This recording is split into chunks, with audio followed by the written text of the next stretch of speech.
পেজে গেলে গ্রুপ লিঙ্কটা গ্রুপে দিতেছি।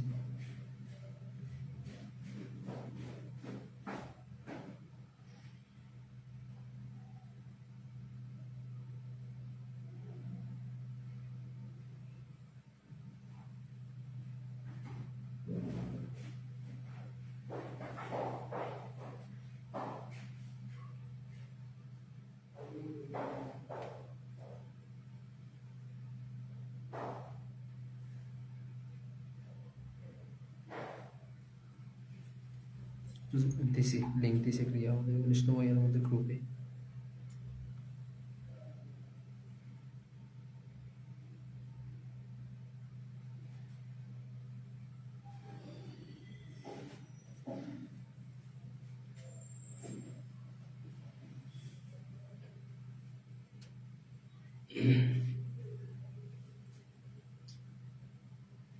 শুরু করবো? জি শুরু হয়েছে তো অনেক আগে শুরু হয়নি। আসসালামু আলাইকুম ওয়া রাহমাতুল্লাহি ওয়া বারাকাতুহু। নাহমাদুহু ওয়া নুসাল্লি আলা রাসূলিল কারীম, আম্মা বাদ। 19তম শিক্ষক নিবন্ধন কোর্স আরিফুর রশক পদের জন্য আত-তাদরিস অনলাইন মাদ্রাসার পক্ষ থেকে সবাইকে জানাচ্ছি আন্তরিক মোবারকবাদ ও সালাম। তো আমরা আজকে উসুলুত তাফসীর নিয়ে কিছু কথা বলবো।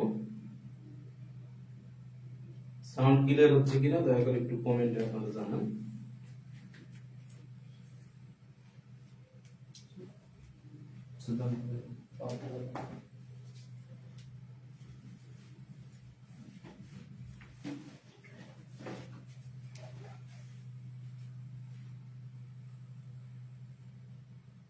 সাউন্ড ঠিক আছে কিনা সবাই একটু দ্রুত জানিয়ে দেন, এবং কে কোথা থেকে দেখতেছেন একটু কমেন্টে জানালে ভালো হয়, এবং আপনাদের কোনো প্রশ্ন থাকলেও কমেন্টে জানাতে পারেন।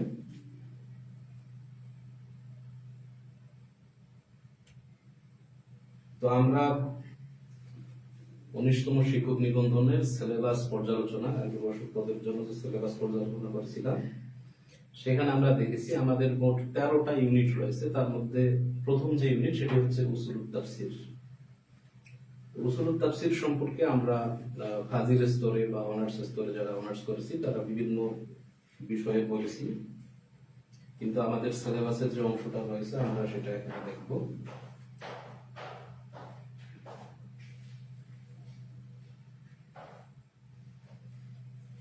আমাদের উসুলুত তাফসীর ইউনিট থেকে সিলেবাস অংশে মোট 5টি টপিকস রয়েছে। 5টি টপিকসের মধ্যে প্রথম টপিকস হচ্ছে তারিখুত তাফসীর ওয়া মাওদুহু ওয়া গরদুহু ওয়া নাশআতুহু ওয়া তাতাওউরু।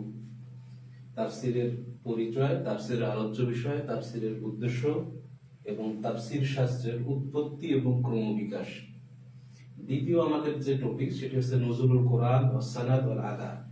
কোরআন নাজিলের পরিক্রমা, কোরআনের সনদ এবং কোরআন তেলাওয়াত। কোরআন আদা বলতে এখানে তেলাওয়াত উদ্দেশ্য, তেলাওয়াতের ভিত্তিতে কোরআনকে কত ভাগে ভাগ করা যায় বা কি বিষয়ে আলোচনা করা যায় এই প্রসঙ্গে আছে।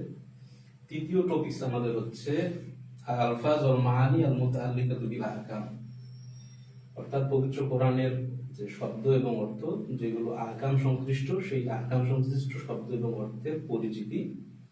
সাধারণত এগুলো আম, খাস, মুশতারাক, মুআওয়াল, সরি, কেনায়া, যেগুলো আমরা উসুলুল ফিকহে করি সেগুলো নিয়ে আলোচনা হবে।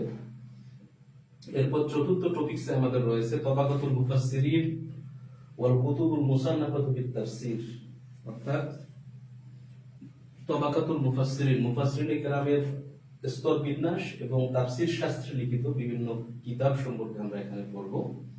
এরপর পঞ্চম বিষয়ে মূলত রয়েছে আমাদের শারায়েতুল মুফাসসির ওয়াত তাফসীর, মুফাসসির এবং তাফসীরের শর্তাবলী, অর্থাৎ মুফাসসির হওয়ার জন্য কি কি শর্ত প্রয়োজন, আবার তাফসীর করার জন্য কি কি শর্ত প্রয়োজন, সেগুলো নিয়ে পঞ্চম ইউনিটে আমাদের আলোচনা হবে।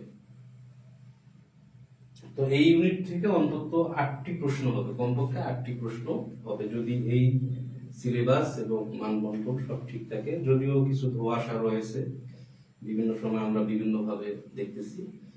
তো এখান থেকে মূলত 8টি প্রশ্ন হবে। আমরা আজকে পড়ব প্রথম টপিকস নিয়ে তারিখুত তাফসীর ওয়া মাওদুহু ওয়া গরদুহু ওয়া নাশআতুহু ওয়া তাতাওউরু।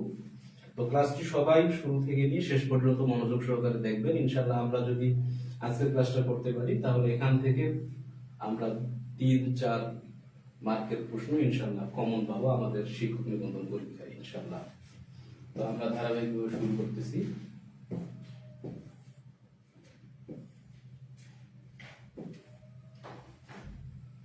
তো এখানে আরেকটি বিষয়, আমরা যে সমস্ত গ্রন্থের সহযোগিতা নিয়ে এই স্লাইডগুলো তৈরি করেছি তার মধ্যে 3টি গ্রন্থের নাম এখানে দেয়া আছে। আল ইতকান ফি উলুমিল কোরআন, জালালউদ্দিন সুয়ুতী রহমাতুল্লাহর লেখা, এরপর আত-তানবীর ফি উসুলিত তাফসীর মুফতি আমিনুল ইহসান রহমাতুল্লাহর লেখা, এবং মাবাহিস ফি উলুমিল কোরআন মান্না কত্তানের লেখা। এই 3টি বইয়ের সহায়তা আমরা আমাদের স্লাইডগুলো করেছি।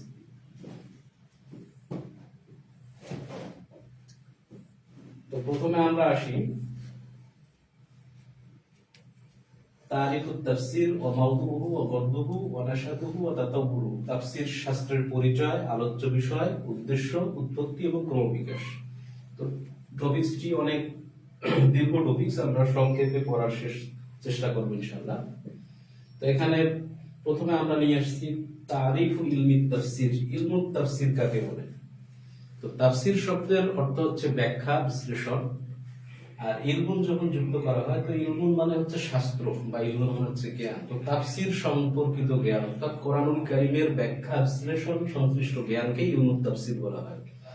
তো ইলমুত তাফসীরকে উসুলুত তাফসীরও বলে, আবার ইলমুত তাফসীরকে উলুমুল কোরআনও বলা হয়। যদিও উলুমুল কোরআন একটু ব্যাপক, তো উলুমুল কোরআন, ইলমুত তাফসীর বা উসুলুত তাফসীর এই বিষয়গুলো সাধারণত এক বিষয়ের নাম, আমরা এতটুকু জানলেই হয়ে যাবে।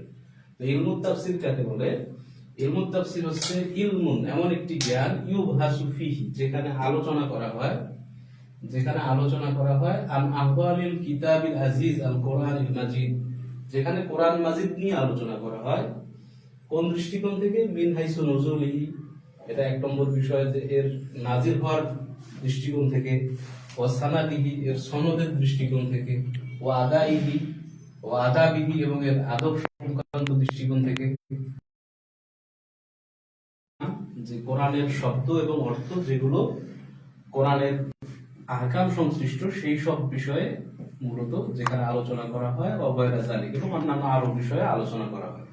তো কোরআন, পবিত্র কোরআনের অবস্থা, কোরআন নাজিলের প্রেক্ষাপট বা কোরআন নাজিলের বিভিন্ন বিষয়, কোরআনের সনদ, কোরআন তেলাওয়াতের আদব বা কোরআন তেলাওয়াতের বিভিন্ন কায়দা, যেটা ইলমুত তাজবিদ। এরপর কোরআনের শব্দ এবং অর্থ সংশ্লিষ্ট যে বিষয়গুলো রয়েছে, যেগুলো কোরআনের বিধান সংশ্লিষ্ট বা আহকাম সংশ্লিষ্ট, যেটাকে উসুলুল ফিক আমরা বলতে পারি, সেই সম্পর্কে যে শাস্ত্রে আলোচনা করা হয় এটাকেই মূলত ইলমুত তাফসীর বলে।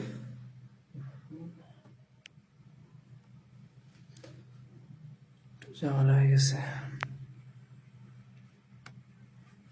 কোনো সমস্যা?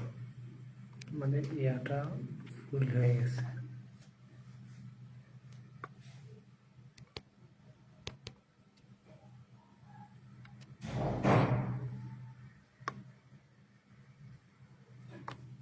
ঠিক আছে,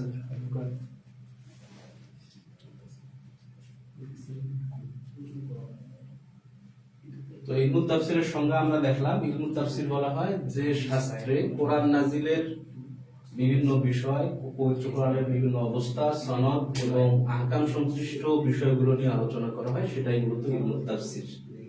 তো ইলমুত তাফসীরের আলোচ্য বিষয় কি? ইলমুত তাফসীরের আলোচ্য বিষয় হচ্ছে আল কোরআনুল মাজিদ, কোরআন মাজিদ। যেহেতু পবিত্র কোরআন নিয়ে ইলমুত তাফসীর আলোচনা করা হয়, সেজন্য এর আলোচ্য বিষয় হচ্ছে আল কোরআন আল মাজিদ, কোরআন মাজিদ।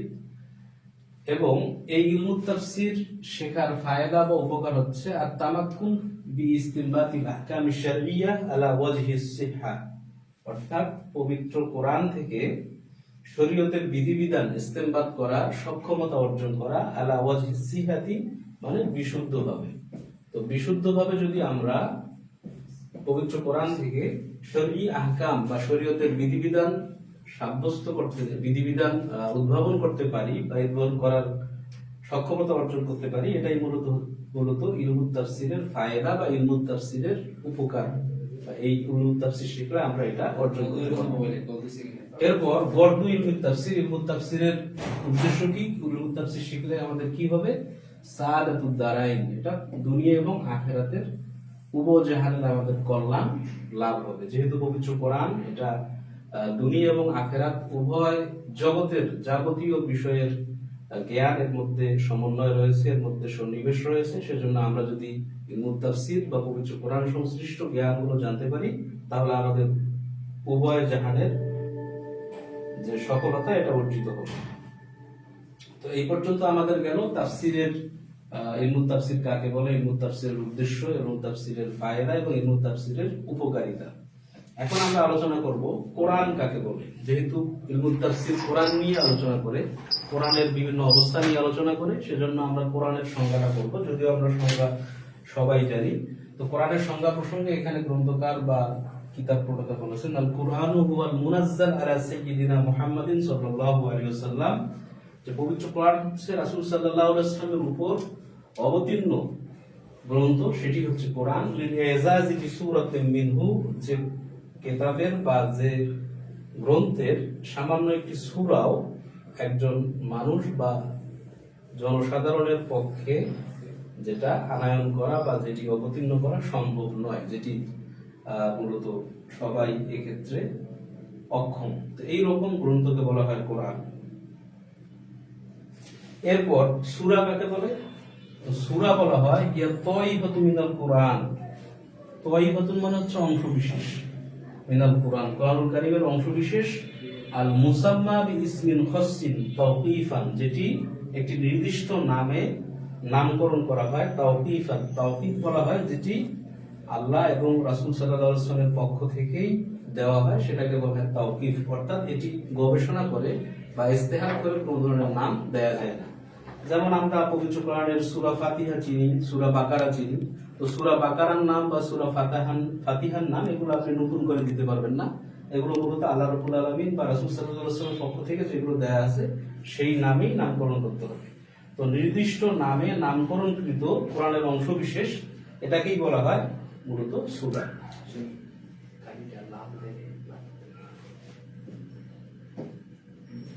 ওয়াকাল্লুহা সালাসু আয়াতিন, কোরআনের যে সর্বনিম্ন আয়াত, এই আয়াত হচ্ছে 3 আয়াত।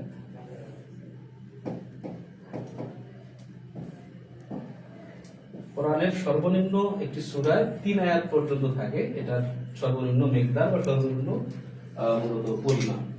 এখন আয়াত কাকে বলে?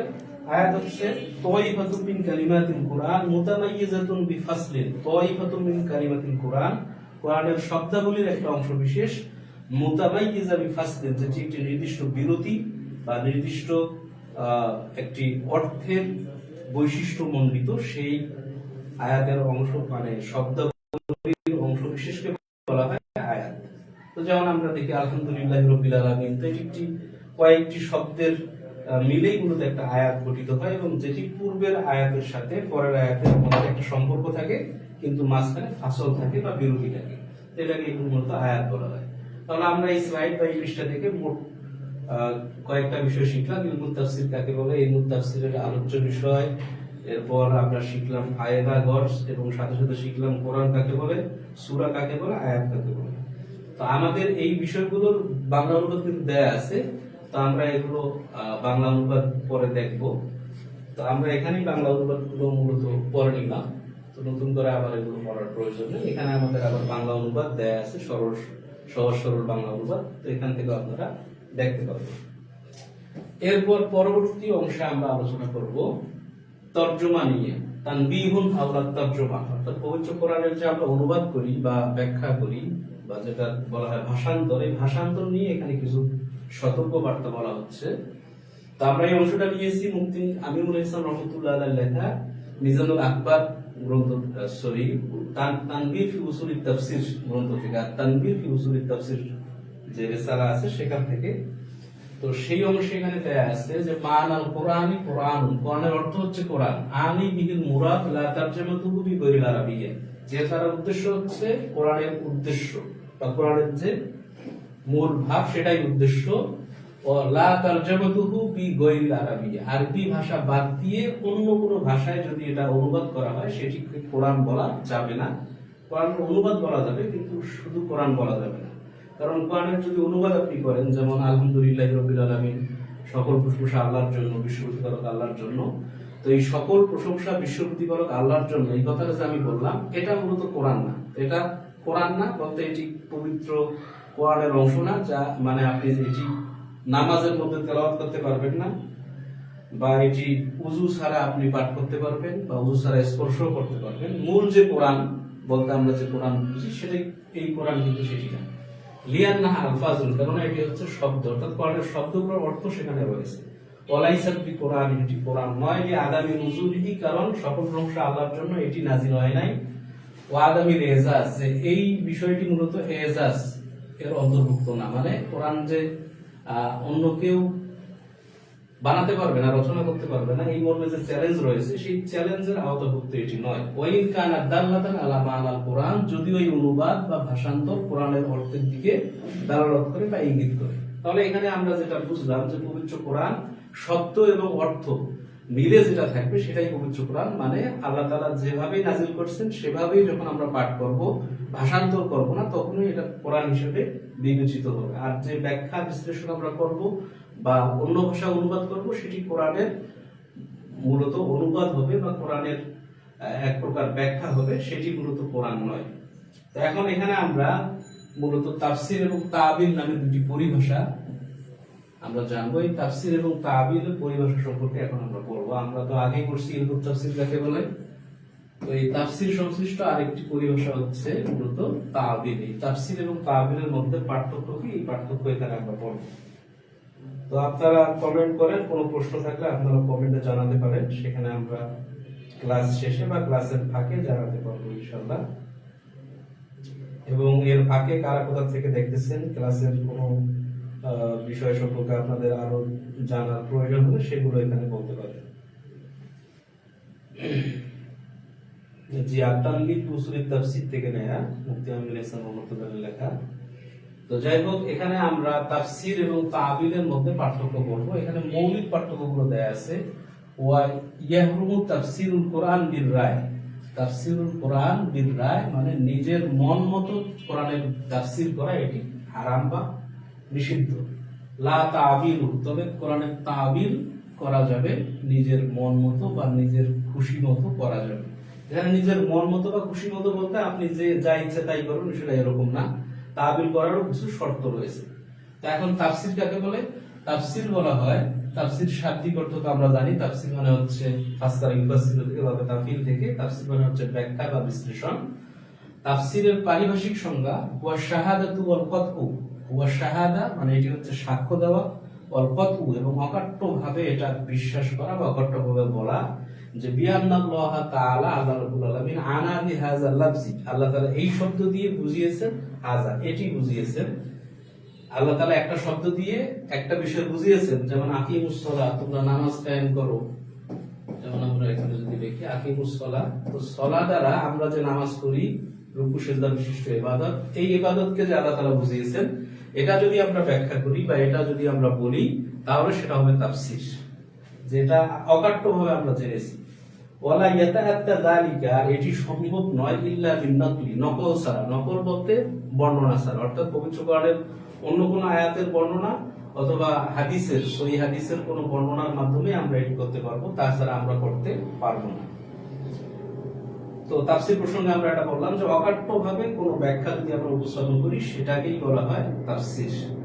আর তাবিল কাকে বলে?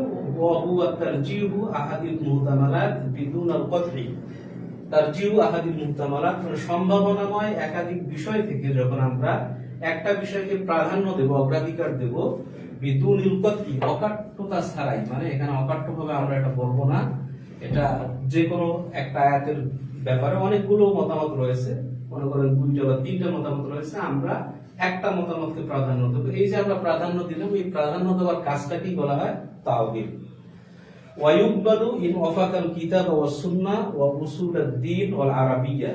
এখন এই যে আমি একটা বিষয়কে প্রাধান্য দিলাম, বাকিগুলোকে প্রাধান্য দিলাম না, এটি কখন কবুল হবে বা কখন এটি গ্রহণযোগ্য হবে? গ্রহণযোগ্য হওয়ার শর্ত হচ্ছে, 1 নম্বর শর্ত, ইন ওয়াফাকাল কিতাব, যদি এটি কিতাব মানে কোরআনের সাথে সামঞ্জস্যপূর্ণ হয়, ওয়া সুন্নাহ হাদিসের সাথে সামঞ্জস্যপূর্ণ হয়, ওয়া উসুলুদ্দিন, 3 নম্বর শর্ত হচ্ছে উসুলুদ্দিন, মানে আকীদার সাথে, দ্বীনের মৌলিক যে বিষয় সেটাকে আকীদা বলে, আকীদার সাথে সামঞ্জস্যপূর্ণ হয়। ওয়াল আরবিয়া, এবং 4 নম্বর শর্ত হচ্ছে আরবি গ্রামার বা আরবি ব্যাকরণের সাথে সামঞ্জস্যপূর্ণ হয়, তাহলে এই তাবিল গ্রহণযোগ্য, না হলে তাবিল গ্রহণযোগ্য নয়। তাহলে এখানে প্রশ্ন আসতে পারে যে মাতা ইয়াকুনু তাবিলু মাকবুলান, যে কখন তাবিল মাকবুল হবে?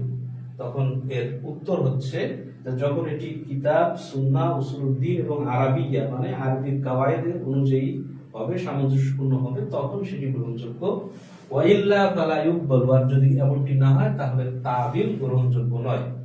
ওয়ালা সাইয়ামা ইযা কানা ইত্তিবাআন লিল হাওয়া মুখালিফান লিশ-শারঈ, আর তাবিলটা তখন আরো বেশি করে গ্রহণযোগ্য নয়, বা এটা তখন গ্রহণযোগ্য হবে না যখন এটি শুধুমাত্র হবে ইত্তিবাআন লিল হাওয়া, নিজের কুপ্রবৃত্তির জন্য হবে, মুখালিফান লিশ-শারঈ, শরীয়তের বিরোধী হয়ে, যদি নিজের কুপ্রবৃত্তি অর্থাৎ নিজের মনোবাসনা এটা সাপোর্ট করার জন্য বা নিজের মনোবাসনার অনুসরণ করে যদি কেউ ব্যাখ্যা করে, যেমন কোন আয়াতের ব্যাখ্যা করে সে যে কোনো একটা কিছু বললো, আধুনিক প্রযুক্তির একটা বিষয় হুট করে বলে দিল, অথবা কোরআনের কোনো একটা বিষয় দিয়ে সে রাজনৈতিক ক্ষেত্রে কোনো মার্কা বা কোনো প্রতীককে সে সমর্থন করলো, তো এইরকম মূলত হবে না। কোনো রাজনৈতিক ব্যক্তির নাম সব এখানে এস্টাবলিশ করলো, এই বিষয়গুলো এখানে মূলত হবে না। যদি কেউ হীন উদ্দেশ্যে অথবা নিজের প্রবৃত্তিকে অনুসরণ করে এরকম ব্যাখ্যা করে, তাহলে এটা কখনোই গ্রহণযোগ্য হবে না। এটাই মূলত তাবিলের বিষয়। ওয়া ইতলাকুত তাফসীর আলা তাবিল মাজাজুন, তবে মাঝে মাঝে তাফসীরকে তাবিল অর্থে প্রয়োগ করা হয় বা তাফসীরকে তাবিলও বলা হয়, এটা এই প্রয়োগটা হচ্ছে মাজাজ। যেমন রাসূল সাল্লাল্লাহু আলাইহি ওয়াসাল্লাম যেমন আব্দুল্লাহ ইবনে আব্বাস রাদিয়াল্লাহু তাআলা বলছিলেন যে আল্লাহুম্মা আল্লিমহুল কিতাব ওয়া ফাক্কিহু ফিদ্দীন, আবার অন্য riwayat আছে আল্লিমহুত তাবিল। তো এখানে তাবিলটা মূলত তাফসীর অর্থেই এসেছে। তো এই যে ব্যবহারটা, এটা মূলত মাজাজ বা এটি রূপক অর্থে এসেছে। তো এরপর আমরা পরবর্তী অংশে যাচ্ছি।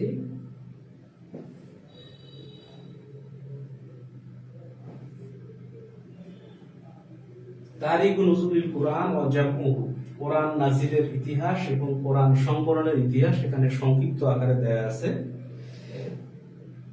তো কোরআন নাজিলের ইতিহাস সম্পর্কে আমরা তো জানি, তো আমরা এখান থেকেই পড়তেছি। ওয়ালা আন্নাহু উনজিলাল কুরআন আলাইহি সাল্লাল্লাহু আলাইহি ওয়াসাল্লাম বাদা বাসাতিহি ফি 23 সানা। এখানে মৌলিক যে বিষয়গুলো আছে সেগুলোর মধ্যে আমরা হাইলাইট করব যে আল্লাহ রাব্বুল আলামিন রাসূল সাল্লাল্লাহু আলাইহি ওয়াসাল্লামের উপরে 23 বছর যাবত পবিত্র কোরআন নাজিল করেছেন। ফি মুদ্দাতি ইকামাতিহি বিমাক্কা, মক্কা অবস্থানকালীন সময়, সুম্মা মাদিনা অথবা মদিনায় অবস্থানকালীন সময়, অর্থাৎ হিজরতের পূর্বেও পরেও। তো হিজরতের পূর্বে যেগুলো হয়েছে স্বাভাবিকভাবে মক্কা হয়েছে, এগুলোকে মাক্কি বলে। এরপর হিজরতের পরবর্তীতে যেগুলো, এগুলোকে মাদানী সূরা বলে বা মাদানী আয়াত বলে।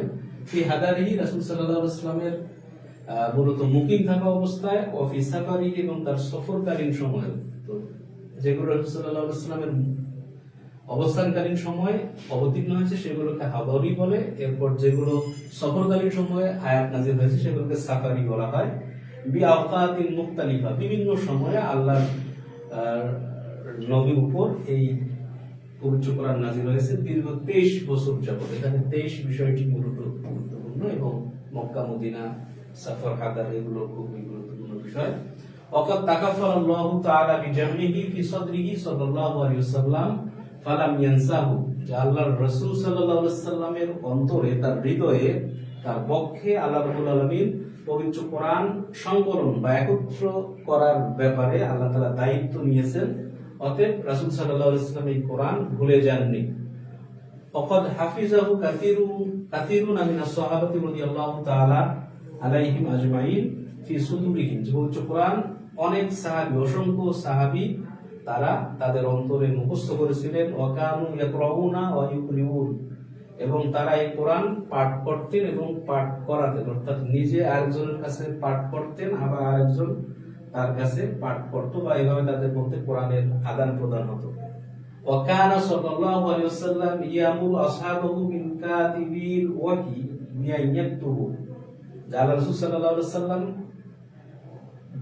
কিছু সাহাবী, তার মধ্যে কাতিবিন ওয়াহি যারা ছিলেন, তাদেরকে কোরআন লেখার ব্যাপারে আদেশ করেছিলেন। ওয়াকানা যালিকা জামাল আয়াতিল মুফাররাকা নুজুলান ফি সুওয়ারিহা মুআয়্যানা বিইশারাতিন নবী সাল্লাল্লাহু আলাইহি ওয়াসাল্লাম। আর এটি ছিল রাসূল সাল্লাল্লাহু আলাইহি ওয়াসাল্লামের প্রত্যক্ষ দিক নির্দেশনায় বা ইশারায় বা ইঙ্গিতে পবিত্র কোরআনের বিভিন্ন সূরা বিভিন্ন জায়গায় যেগুলো অবতীর্ণ হয়েছিল বিক্ষিপ্তভাবে, সেগুলোকে নির্দিষ্ট সূরার আন্ডারে রাসূল সাল্লাল্লাহু আলাইহি ওয়াসাল্লাম তার সাহাবায়ে কেরামকে লিখতে বলেছিলেন। উদাহরণস্বরূপ 5 আয়াত বলেছিলেন যেটি সূরা বাকারার মধ্যে লেখো, এটি সূরা আলে ইমরানের মধ্যে অমুক আয়াতের পরে লেখো। তো এইরকম ভাবে রাসূল সাল্লাল্লাহু আলাইহি ওয়াসাল্লাম দিক নির্দেশনা দিয়েছিলেন এবং সাহাবায়ে কেরাম এগুলো লিখেছিলেন। ওয়া কানু ইয়াকতুবুনা ফি যালিকাল আওয়ানাতি ফি সুহুফি ওয়াল উসুবি ওয়াল লিখাফি ওয়া গায়রিহিমা লা ফি মুসহাফিন ওয়াহিদ। যে তৎকালীন সময় কোরআন যে লিখিত ছিল এটি ছিল বিভিন্ন ভাবে বিভিন্ন মাধ্যমে, যেমন কেউ কেউ লিখে রাখতেন এটা বিভিন্ন ধরনের ফলকের মধ্যে, কেউ কেউ খেজুর গাছের যে গোড়া সেখানে লিখে রাখতেন, কেউ পাথরের মধ্যে লিখে রাখতেন। এভাবে বিক্ষিপ্ত ভাবে তারা কোরআনুল লিখে রাখতেন। কোন নির্দিষ্ট মুসহাফ বা নির্দিষ্ট একটা পাণ্ডুলিপির মাঝে বা নির্দিষ্ট একটা বইয়ে তারা এটা লিখে রাখেন নাই। এরপর অংশ আমরা দেখব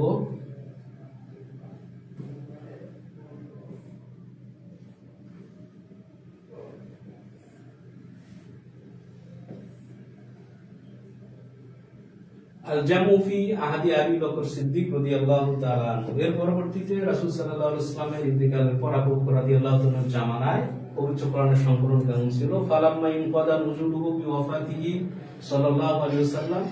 রাসূল সাল্লাল্লাহু আলাইহি ওয়াসাল্লাম ওয়াফাতের মাধ্যমে যখন পবিত্র কোরআনের নাজিল হওয়ার যে পরিক্রমা এটি শেষ হয়ে গেল, তখন উলহিমাল খুলাফাউর রাশিদুন, খুলাফায়ে রাশিদিন যারা ছিলেন তাদের উপর ইলহাম করা হলো, অর্থাৎ অদৃশ্য থেকে তাদেরকে এই ব্যাপারে মূলত আদেশ করা হলো যে আইয়াজমাউহু ফি ফিল মুসহাফ ফি মাওদুইন ওয়াহিদ, যে তারা যাতে এক স্থানে এক মুসহাফের মধ্যে কোরআনকে লিপিবদ্ধ করে।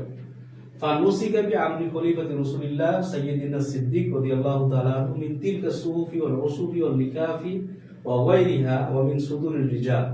তখন আবু বকর সিদ্দিক রাদিয়াল্লাহু তাআলার আদেশে ওই যে প্রস্তর খণ্ডে বিভিন্ন ফলকে এবং খেজুর গাছ বা খেজুর পাতায় যে কোরআনের অংশগুলো লেখা ছিল এবং যে সমস্ত সাহাবায়ে কেরামের অন্তরে কোরআন মুখস্থ হিসেবে ছিল, এগুলো সব লিখিত আকারে মূলত কাজ শুরু করা হয়, এগুলো লিখিত রূপ দেওয়া শুরু হয়। মুরাত্তাবান আয়াতিহি, আয়াতের কর্মধারা অনুযায়ী, ও সুরারিহি, এবং সূরার যে পরিক্রমা আছে তারতিব আছে সেই তারতিব অনুযায়ী এগুলো আবু বকর রাদিয়াল্লাহু তাআলার জামানায় লেখা শুরু হয়।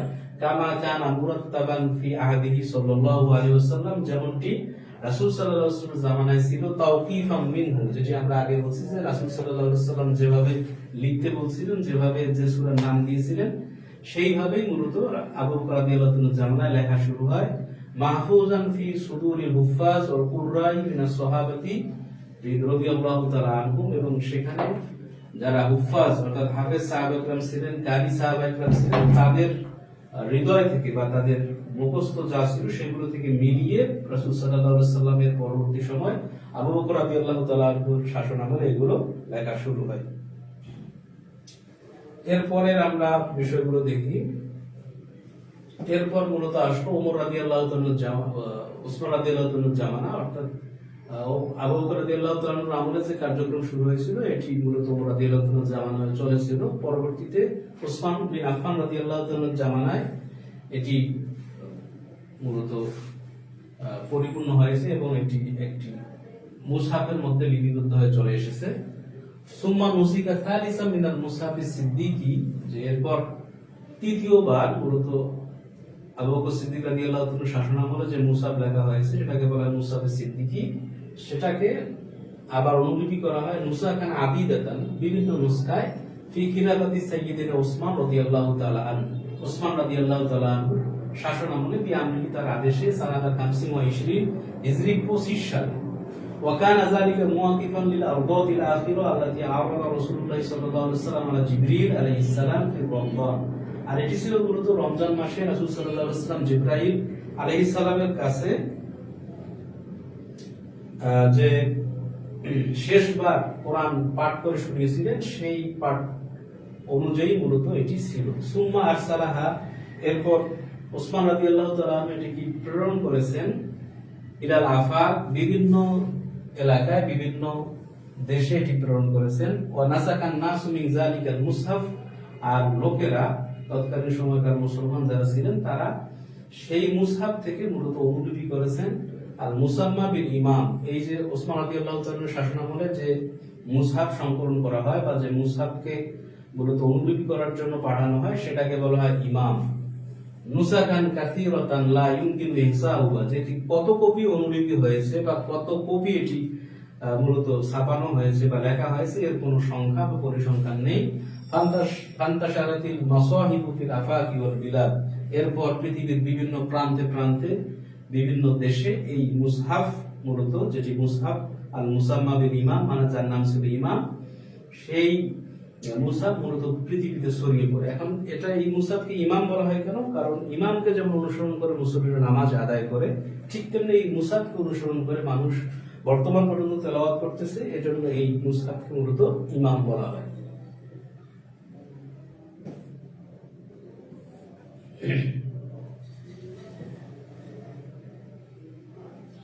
তো এরপর আমরা দেখব মূলত এখানে সূরার সংখ্যা কত এবং আয়াতের সংখ্যা কত। পবিত্র কোরআনের সূরার সংখ্যা আমরা সবাই জানি, এটি 114। পবিত্র কোরআনের সূরার সংখ্যা 114। আয়াত সংখ্যা নিয়ে মূলত ইখতিলাফ রয়েছে। তো এখানে আয়াত সংখ্যা প্রসঙ্গে বলা হয়েছে সিত্তাতু আলাফিন, 6000। এরপর ওয়াক্তালাফা ফীমা যাদা আলা যালিকা আলা ইদ্দাতিন আকওয়ালিন, 6000 যে আয়াত, এই 6000 এর ব্যাপারে সবাই একমত পোষণ করছে। এরপর বাকি আরো কত হবে, অতিরিক্ত কত হবে, এটা নিয়ে মূলত তাদের মাঝে ইখতিলাফ রয়েছে।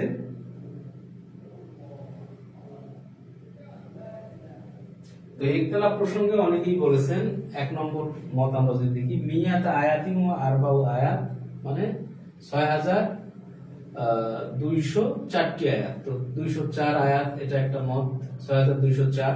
এরপর অকিলা আরবা আশারা আয়াত, কেউ কেউ বলছেন 14 আয়াত, অর্থাৎ 6214 আয়াত। এরপর কেউ কেউ বলছেন মিয়াতানে ওয়া তিসু আশারা আয়াত, কেউ কেউ বলছেন 219। ওয়াকিলা মিয়াতা ওয়া খামসু ওয়া 20 আয়াত, কেউ কেউ বলছেন 225, অর্থাৎ 6225টি আয়াত রয়েছে। আর সিত্তু ওয়া 20, কেউ কেউ বলছেন 6226, আবার কেউ কেউ বলছেন 6236টি। তো অনেকগুলো মত রয়েছে। তো 6200 পর্যন্ত মোটামুটি সবাই একমত রয়েছে। এরপর 6236 এর ব্যাপারে মোটামুটি অধিকাংশ ওলামায়ে কেরাম এই মত পোষণ করছেন। তো আবার আমরা যেটা ব্যাপকভাবে জানি, সবাই বলি যে 6666টি আয়াত, যদিও এর ব্যাপারে শক্তিশালী কোনো রেফারেন্স নাই, তারপরে এটি আমাদের কাছে মাশহুর বা প্রসিদ্ধ হয়ে গেছে। তো যাই হোক, আমাদের এখানে যেটা আমরা বুঝলাম যে আয়াত সংখ্যা 6000, এর উপরে নিয়ে ইখতিলাফ রয়েছে। এখন প্রশ্নে যদি আসে কিভাবে আমরা উত্তর দেব, প্রশ্নে আমাদের আসলে যে কোনো একটা হয়তো আসবে। তো 6236 এই সংখ্যাটাকে আমরা মূলত একটা আইডিয়াল মত বা একটা আদর্শ মত হিসেবে মানতে পারি। আমাদের এখানে 41 জনের মতো আছেন। কেউ কেউ বলতেছেন সাউন্ডে একটু সমস্যা, এখন সমস্যা আছে কিনা একটু কমেন্টে জানান। আর আপনাদের মনে কোনো প্রশ্ন জাগলে আপনারা জানাতে পারেন, আমরা এগুলোর উত্তর দেব। এরপর আমরা পরের অংশে যাই, সবাই একটু ধৈর্য সহকারে দেখবেন, ক্লাসটি অনেক বড় হতে পারে বা আমরা সংক্ষেপে করার চেষ্টা করতেছি। তো সূরার এবং আয়াতের সংখ্যা নিয়ে আমরা বললাম, এগুলো কিন্তু অনুবাদ দেয়া আছে, এখানে আপনারা দেখতে পারেন। এরপর আমরা নিয়ে আসছি বহু নির্বাচনী প্রশ্ন, অর্থাৎ এখান থেকে আমাদের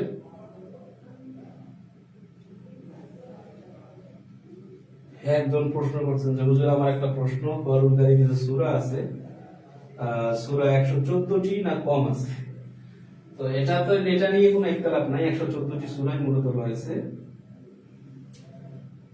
তো যাই হোক, এখানে আমরা অনেকগুলো প্রশ্ন নিয়ে আসছি। প্রশ্নগুলো আমরা সব দেখাবো না, কয়েকটা প্রশ্ন আমরা দেখাবো, আপনারা একটু উত্তর যদি দেন তাহলে সুবিধা হবে। এখানে প্রথম প্রশ্ন আমাদের রয়েছে, মা হুয়া মাউদু ইলমি উসুলিত তাফসীর বা ইলমি তাফসীর, যে উসুলুত তাফসীরের আলোচ্য বিষয় কি? এক নম্বর অপশন হচ্ছে সিরা ও তারিখ, 2 নম্বর হচ্ছে আল কোরআন আল মাজিদ, 3 নম্বর আল আহাদিস নববিয়্যা এবং 4 নম্বর হচ্ছে আল লুগাতুল আরাবিয়্যা। আপনারা একটু কমেন্টে জানাতে পারেন আসলে এই উত্তরগুলো কি হবে। আমরা 2-3টা প্রশ্নের এভাবে উত্তর আপনাদের কাছ থেকে নেব, যদিও এখানে সঠিক উত্তর দেয়া আছে, এগুলো আমরা মুছে দেওয়ার চেষ্টা করতেছি। এটাকে আমরা মুছে দিলাম।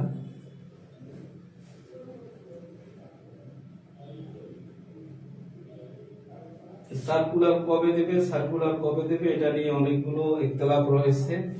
চেয়ারম্যান বলেছিলেন ডিএসসি যে ঈদের আগে দেওয়ার সম্ভাবনা আছে, আবার ঈদের পরেও দেওয়ার সম্ভাবনা আছে। তো ঈদের আগে যেহেতু সময় কম, হয়তো ঈদের পরেই মূলত সার্কুলার দিয়ে দেবে। তো এটার সঠিক উত্তর কেউ লিখতেছেন না, আমরা স্কিপ করে পরের প্রশ্নে যাই।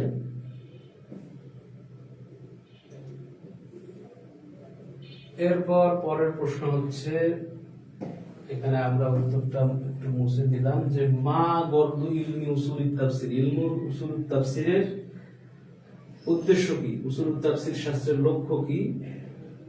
এখানে প্রথম রয়েছে সাদুদ দারাইন, উভয় জগতের সফলতা, কাসবুল মাল, অর্থ উপার্জন করা, গণম্বর তাআল্লুমুন নাহু, নাহু শিক্ষা অর্জন। এরপর রয়েছে চতুর্থ নম্বর মারিফাতুল আনসাব, বংশ পরিচয় বা নসব নামা জানা। এর উত্তর কি হবে আপনারা একটু জানান।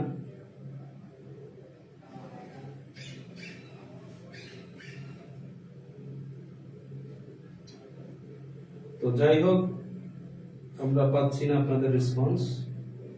খ নম্বর একজন লিখছেন, এটা আগের প্রশ্নের উত্তর।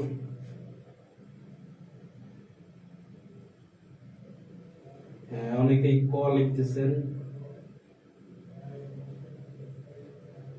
জি, এর উত্তর হবে ক, অর্থাৎ সাদুদ দারাইন। তো এভাবে করে আমাদের প্রশ্ন অনেকগুলো দেয়া আছে, এগুলো সব নিয়ে আলোচনা আমাদের করার সুযোগ নাই। আমরা শুধু আপনাদেরকে একটু দেখাই দিই যে প্রশ্ন আমাদের কতগুলো আছে। 1 গেল, 2, 3 নম্বর আছে, এরপর 4 নম্বর, এরপর 5 নম্বর প্রশ্ন, এভাবে অনেকগুলো প্রশ্ন আমাদের আছে।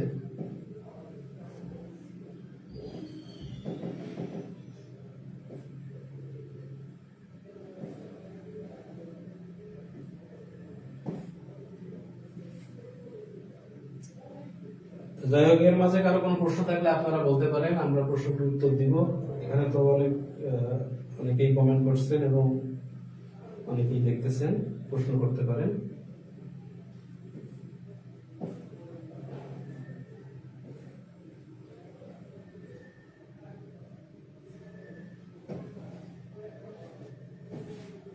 আমরা প্রশ্নগুলো স্কিপ করতেছি, এগুলো আপনারা পরবর্তীতে পাবেন।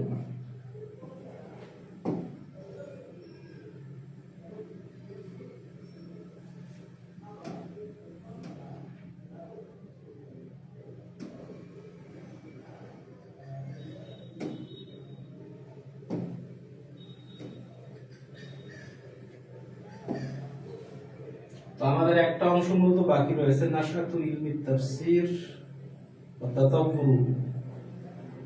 একজন প্রশ্ন করেছেন, হুজুর আরবি ভাষার প্রশ্ন কি সম্পূর্ণ আরবি মিডিয়ামে হবে? এখন এগুলো বলা যাচ্ছে না, আরবি মিডিয়ামে হওয়াটাও যুক্তিসঙ্গত। তো এজন্য আমরা আরবি মিডিয়ামও রাখছি, বাংলা মিডিয়ামও রাখছি, যাতে করে যেভাবেই প্রশ্ন আপনাদের কাছে সুবিধা হয়। ভাষা তো এটা কোনো ব্যাপার না, মূল বিষয়টা জানলেই এটা আপনাদের জন্য মূলত উপকারী হবে। তো এখন আমরা একবারে শেষ অংশ, যেটা নাশাতুত তাফসীর ওয়া তাতাব্বুর, অর্থাৎ তাফসীর শাস্ত্রের উৎপত্তি এবং ক্রমবিকাশ সম্পর্কে এখন পড়ব। তো তাফসীর শাস্ত্রের উৎপত্তি এটা সহজেই আমরা জানি, বা এই প্রসঙ্গে কিছু আলোচনা চলে গেছে যে রাসূল সাল্লাল্লাহু আলাইহি ওয়াসাল্লামের জামানায় মূলত তাফসীর শাস্ত্রের উৎপত্তি শুরু হয় এবং পরবর্তীতে যুগে যুগে এটি মূলত বিভিন্ন রূপ ধারণ করে বা এর ক্রমবিকাশ শুরু হয়। তো এখানে প্রথম যে বিষয়, তাফসীর ফি আদিন নবী সাল্লাল্লাহু আলাইহি ওয়াসাল্লাম, রাসূল সাল্লাল্লাহু আলাইহি ওয়াসাল্লামের জামানায় তাফসীর কেমন ছিল। তাকাফালাল্লাহু তাআলা লিরাসূলিহি বিহিফজিল কুরআন ওয়া বায়ানিহি, যা আল্লাহ রাসূল সাল্লাল্লাহু আলাইহি ওয়াসাল্লামের জন্য আল্লাহ তাআলা দায়িত্ব নিয়েছিলেন যে তিনি আল্লাহ রাসূলের উপর কোরআন নাজিল করবেন, কোরআন তার কাছে হেফাজত রাখবেন এবং কোরআনের বায়ান মানে কোরআনের ব্যাখ্যা বিশ্লেষণ তার কাছে করবেন। এটার দায়িত্ব আল্লাহ তাআলা নিয়েছেন, যেটা আমরা কোরআনের মধ্যেই পাই যে সুম্মা ইন্না আলাইনা জামাহু ওয়া কুরআনা সুম্মা ফাইজা কুরআনাহু ফাত্তাবি কুরআনা সুম্মা ইন্না আলাইনা বায়ানা। এই আয়াতের মধ্যেই মূলত দেখা যায় যে আল্লাহ রাব্বুল আলামিন কোরআন জমা, এরপর কোরআন কোরআনের বয়ান, এই কোরআনের বয়ান বা ব্যাখ্যার দায়িত্ব আল্লাহ তাআলা নিয়েছেন, এটি আয়াতের মধ্যেই জানা যায়। ফাকানা নবী সাল্লাল্লাহু আলাইহি ওয়াসাল্লাম, তিনি রাসূল সাল্লাল্লাহু আলাইহি ওয়াসাল্লাম তিনি কোরআন বুঝতেন জুমলাতান ওয়া তাফসিলান, পুরোপুরি কোরআন বুঝতেন, এটা বিস্তারিতভাবে তিনি কোরআন বুঝতেন। ওয়া কানা আলাইহি আইয়ুবাইয়িনাহু লিআসহাবিহি, এবং আল্লাহ রাব্বুল আলামিন রাসূল সাল্লাল্লাহু আলাইহি ওয়াসাল্লামকে দায়িত্ব দিয়েছিলেন তিনি যাতে সাহাবায়ে কেরামকে কোরআন বুঝিয়ে দেন। তো এখানে আয়াত দেয়া আছে, এবং রাসূল সাল্লাল্লাহু আলাইহি ওয়াসাল্লামের সাহাবায়ে কেরাম তারাও কোরআন বুঝতেন, এবং যেহেতু কোরআন তাদের ভাষায় নাযিল হয়েছিল এজন্য কোরআন বোঝাটা তাদের জন্য তুলনামূলক সহজ ছিল। আর যদি তারা এটার সূক্ষ্ম বিষয়গুলো না বুঝতেন তখন তারা আল্লাহ রাসূল সাল্লাল্লাহু আলাইহি ওয়াসাল্লামের কাছে প্রশ্ন করতেন। এই প্রশ্নগুলো কি ছিল এটা আমরা হাদিস শাস্ত্রের বা হাদিসের মধ্যে কিতাবুত তাফসীর যেখানে রয়েছে সেখানে দেখব যে রাসূল সাল্লাল্লাহু আলাইহি ওয়াসাল্লামকে সাহাবায়ে কেরাম কোন কোন আয়াতের ব্যাপারে কি কি প্রশ্ন করেছিলেন সেই বিষয়গুলো ওখানে দেয়া আছে। এখানে কিছু উদাহরণ দেয়া আছে, যে আখরাজা আবু উবাইদা ফিল ফাদাইল আন আনাস রাদিয়াল্লাহু তাআলা আনহু আন্না ওমর ইবনুল খাত্তাব রাদিয়াল্লাহু তাআলা আনহু ক্বারা আল মিনবার ওয়া ফাকি ওয়া আব্বা ফাকালা হাযিহিল ফাকিহা ক্বাদ আরাফনা ফামাল আব, যেখানে আব্বা দ্বারা উদ্দেশ্য কি, সুম্মা রাজা ইলা নাফসি ফাকালা ইন্না হাযা লা হুয়া তাকাল্লুফ ইয়া ওমর, তিনি ওমর রাদিয়াল্লাহু আনহু বলতেছেন যে এটা তো আমরা বুঝতে পারতেছি না, এটা আমাদের জন্য মূলত কঠিন হয়ে দাঁড়ায়, তো আপনি এটা আমাদেরকে বলে দেন। তো পরবর্তীতে মূলত ওমর রাদিয়াল্লাহু তাআলা আনহু এটি তাদেরকে বুঝিয়ে দিয়েছেন যে ফাকানা সাহাবাতু ইয়াতামিদুনা ফি তাফসীরিহিম লিল কুরআনি বিহাযাল আসরি আলা, মূলত রাসূল সাল্লাল্লাহু আলাইহি ওয়াসাল্লাম এবং পরবর্তী সাহাবাদের যুগে সাহাবায়ে কেরাম তাফসীর বুঝার ক্ষেত্রে কিছু বিষয়ের উপর তারা নির্ভর করতেন। এক নম্বর হচ্ছে আল কুরআন আল কারীম, কোরআনুল কারীমের ব্যাপারে তারা নির্ভর করতেন, মানে কোরআনের কোন আয়াতের তাফসীর যদি তারা না বুঝতেন তাহলে অন্য আয়াতের তাফসীর বা অন্য আয়াতের মাধ্যমে তারা ব্যাখ্যা করতেন। আমরা সংক্ষেপে শেষ করতেছি। এরপর দুই নম্বর তারা রাসূল সাল্লাল্লাহু আলাইহি ওয়াসাল্লাম নির্ভর হতেন, রাসূল সাল্লাল্লাহু আলাইহি ওয়াসাল্লাম তাদের কাছে ছিলেন কোরআনের জীবন্ত ব্যাখ্যা। তো অতএব কোরআনের কোন আয়াত নিয়ে তাদের মধ্যে কনফিউশন হলে তারা রাসূল সাল্লাল্লাহু আলাইহি ওয়াসাল্লামের কাছে প্রশ্ন করতেন এবং ব্যাখ্যা জানিয়ে নিতেন। যেমন একটা আয়াত প্রসঙ্গে এখানে বলা হলো যে আব্দুল ইবনে মাসউদ রাদিয়াল্লাহু তাআলা আনহু আল্লাযিনা আমানু ওয়া লাম ইয়ালবাসু ঈমানাহুম বিজুলমিন, এখানে জুলুমের যে ব্যাখ্যা, এই ব্যাখ্যা নিয়ে আব্দুল্লাহ ইবনে মাসউদ রাদিয়াল্লাহু তাআলা যখন কনফিউশনে পড়লেন এবং সাহাবায়ে কেরামদের মাঝেও এটা খুব মূলত কষ্টের কারণ দেখা দিল যে ঈমান আনার পর সবাই তো কম বেশি জুলুম করে, তো তাহলে আমাদের ঈমান নষ্ট হয়ে যাবে কিনা বা আমাদের ঈমান কোনো কাজে আসবে কিনা, এ নিয়ে তাদের মনের মধ্যে একটা কষ্ট দেখা দিল। তখন তারা রাসূল সাল্লাল্লাহু আলাইহি ওয়াসাল্লামকে প্রশ্ন করলেন, তখন মূলত বলা হলো যে আসলে এই জুলুম দ্বারা উদ্দেশ্য হচ্ছে ইন্নামা হুয়া শিরক, এই জুলুম দ্বারা উদ্দেশ্য হচ্ছে শিরক। কেন? লিআন্না শিরকা লা যুলমুন আযীম, কোরআনে বলা হয়েছে ইন্না শিরকা লা যুলমুন আযীম। তো এখানে জুলুম দ্বারা উদ্দেশ্য হচ্ছে শিরক, যে ঈমান আনার পর যদি কেউ শিরক না করে সেটাই মূলত এখানে বোঝানো হয়েছে। তো এইভাবে তারা মূলত কোরআনের ব্যাখ্যা বিশ্লেষণ করতেন বা রাসূল ইসলামের কাছ থেকে জেনে নিতেন। এরপর পরবর্তীতে তারা আরো কিছুর উপর নির্ভর করতেন, এটা আমরা যদি দেখি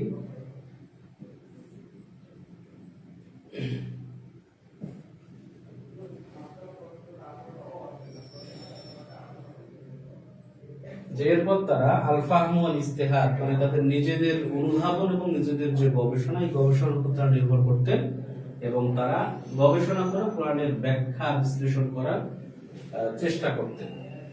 তো কারা কারা মূলত তাফসীর শাস্ত্রে সাহাবা কেরামের মধ্য থেকে তারা উৎপত্তি অর্জন করেছিলেন বা তারা প্রসিদ্ধি লাভ করেছিলেন তাদের একটা তালিকা এখানে দেয়া আছে। খুলাফাউল আরবা, চার খলিফা, এরপর আব্দুল্লাহ ইবনে মাসউদ রাদিয়াল্লাহু তাআলা আনহু, ইবনে আব্বাস রাদিয়াল্লাহু তাআলা আনহু, উবাই ইবনে কাব, যায়েদ বিন সাবিত, আবু মুসা আল আশআরী, আব্দুল্লাহ ইবনে জুবাইর, এরপর আনাস বিন মালিক, আব্দুল্লাহ ইবনে ওমর, জাবির বিন আব্দুল্লাহ, আব্দুল্লাহ ইবনে আমর বিন আস, এরপর আয়েশা রাদিয়াল্লাহু তাআলা আনহা। এনারা ছিলেন মূলত সাহাবায়ে মধ্য থেকে মুফাসসির, অর্থাৎ তারা তাফসীর শাস্ত্রে প্রসিদ্ধি অর্জন করেছিলেন। এরপর আমরা দেখব পরবর্তী জামানায় কারা প্রসিদ্ধি লাভ করেছেন, তাফসীর ফি আসরি তাবিঈন। তো সাহাবায়ে কেরামের যুগ গেল, তাবিঈদের যুগে বা যারা সাহাবী পরবর্তী যুগ, তাদের যুগে তাফসীরের বিষয়টি কেমন ছিল। তো তাদের মধ্যে মূলত তাফসীর শাস্ত্রে পারদর্শিতা অর্জন করেছিলেন অনেকেই, তাদের মধ্যে নাম এখানে দেয়া আছে। তখন বিভিন্ন স্কুল বা বিভিন্ন যে মাদ্রাসা তৈরি হয়েছিল, মাদ্রাসা বলতে এরকম মাদ্রাসা না, অর্থাৎ বিভিন্ন জায়গায় বিভিন্ন সাহাবী তারা ছড়িয়ে ছিটিয়ে বা বিভিন্ন জায়গায় ছিলেন, তাদের কাছে তাবিঈন যারা ছিলেন বা তাবিঈ যারা, তারা শিক্ষা অর্জন করতেন, তাফসীর অর্জন করতেন। তো এটাকেই মূলত মাদ্রাসা বলা হয়। তো আব্দুল্লাহ ইবনে আব্বাস রাদিয়াল্লাহু তাআলার মাদ্রাসা বা তার শাগিরদের মধ্য থেকে যারা মুফাসসির হিসেবে প্রসিদ্ধি লাভ করেছেন, তাদের মধ্যে মক্কায় ছিলেন সাঈদ ইবনে জুবায়ের, মুজাহিদ, ইকরামা, তাউস, এরপর আতা ইবনে আবি রবাহ এনারা। আর মদিনায় ছিলেন উবাই ইবনে কাব, তিনি তাফসীরের প্রসিদ্ধ ছিলেন। তিনি অধিকাংশ তাফসীর বা অধিকাংশ বিষয়গুলো আব্দুল্লাহ ইবনে আব্বাস থেকে নকল করেছেন, এবং তার যে প্রসিদ্ধ মূলত শাগির্দ ছিলেন তাদের মধ্যে যায়েদ বিন আসলাম, এরপর আবুল আলিয়া, এরপর মুহাম্মদ ইবনে কাব আল কারজি এনারা ছিলেন প্রসিদ্ধ। তো উবাই ইবনে কাবের মাদ্রাসা বা উবাই ইবনে কাবের যে শাগির্দ, তাদের নাম এখানে দেয়া আছে, তারা ছিলেন প্রসিদ্ধ। এরপর পরবর্তী যুগে কারা ছিলেন আমরা একটু দেখি।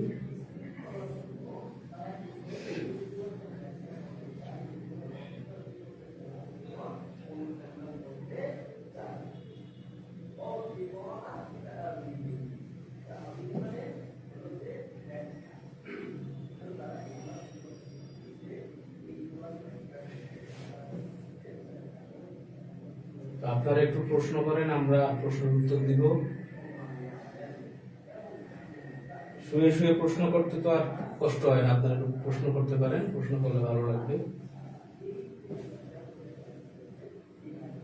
তো এরপর ইরাকের মধ্যে আব্দুল্লাহ ইবনে মাসউদ রাদিয়াল্লাহু তাআলা আনহুর যে মাদ্রাসা বা তার যে শিক্ষালয় গড়ে উঠেছিল, সেখানে যারা তাফসীর শাস্ত্রে প্রসিদ্ধি অর্জন করেছেন, তাদের মধ্যে প্রথম হচ্ছেন আলকামা, এরপর রয়েছেন মাসরুফ, এরপর আসওয়াদ বিন ইয়াজিদ, মুররা আল হামদানি, এরপর আমির আশ-শাআবী, এরপর হাসান আল বসরি এবং কাতাদা বিন দিমায়া। এনারা ছিলেন ইরাকের মধ্যে প্রসিদ্ধ মুফাসসির, যারা তাবিঈ যুগে তারা ছিলেন। এরপর মূলত তাফসীর শাস্ত্র বা তাফসীরের বিষয়গুলো তাদবিন অর্থাৎ গ্রন্থবদ্ধ হওয়া শুরু হয় মূলত বানি উমাইয়া শাসন আমলে এটি গ্রন্থবদ্ধ শুরু হয়। তো সেখানে মূলত অনেক তাফসীর গ্রন্থ লেখা হয়। এর পরবর্তীতে আব্বাসীদের শাসন আমলে তাফসীর গ্রন্থ লেখা হয়, কিন্তু প্রাথমিক সময়ে এই তাফসীর এটি মূলত হাদিস গ্রন্থের মধ্যে ছিল। হাদিসের মধ্যে তাফসীর কিভাবে ছিল? আমরা একটু আগে বলছিলাম যে হাদিসের মধ্যে কিতাব তাফসীর রয়েছে, তাফসীর সম্পর্কিত অধ্যায়। এই তাফসীর সম্পর্কিত অধ্যায়ের মধ্যেই মূলত তাফসীরের বিষয়গুলো সন্নিবেশিত ছিল। কিন্তু তৎকালীন সময় পর্যন্ত মূলত প্রত্যেকটা আয়াতের যে ব্যাখ্যা, প্রত্যেক আয়াত বাই আয়াত এভাবে যে ব্যাখ্যা করা হবে, এইরকম প্রচলন তৎকালীন সময় শুরু হয় নাই। এটি আরো পরবর্তী জামানায় শুরু হয়েছে।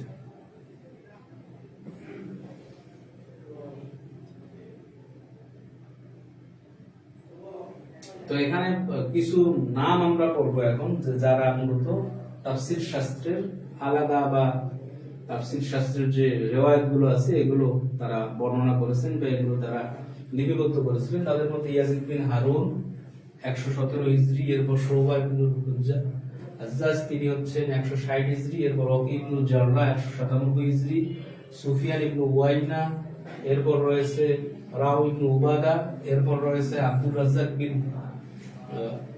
হুমাম, এরপর রয়েছেন আদম বিন আবি ইয়াস, এরপর রয়েছেন আব্দুল্লাহ ইবনে হুমায়দ, এরপর আরো অনেকেই রয়েছেন। এই কয়েকজনের নাম এখানে দেয়া আছে। তারা মূলত তাবিঈদের যুগে তারা তাফসীর সম্পর্কে প্রসিদ্ধি অর্জন করেছিলেন, পাশাপাশি তাফসীর নিয়ে বিভিন্ন গ্রন্থাবলী তারা লিপিবদ্ধ করেছিলেন। তো যেগুলো আমাদের কাছে মূলত আসে নাই, এখানে কে কয়েকবার প্রশ্ন করছে, আমরা তো প্রশ্ন আপনার পাই নাই।